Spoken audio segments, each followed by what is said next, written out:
गणेश पुराणामध्ये एक शापित गंधर्व आहे, क्रौंच नावाचा गंधर्व. त्याला ऋषींनी मूषक हो असा शाप दिला आणि तो मूषक ऋषींच्या आश्रमात जाऊन मग त्यांना त्रास द्यायला लागला. तेव्हा त्या ऋषींनी गणपतीची प्रार्थना केली आणि मग गणेशानी त्या मूषकाला बांधलं.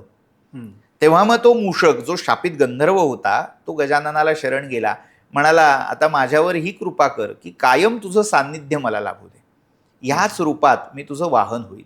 आणि मग तो वाहन रूपामध्ये गणेशाशी जोडला गेला.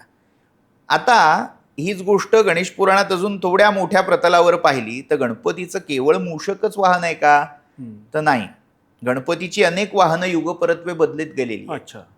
जसं कृतयुगामध्ये गणेशाचं वाहन सिंह आहे, त्रेतायुगामध्ये मयूर आहे, द्वापर युगामध्ये मूषक आहे, कलियुगाच्या शेवटी जो त्याचा अवतार धूम्रकेतू किंवा धूमकेतू नावाचा होणार आहे त्याचं हय घोडा हे वाहन असणार आहे.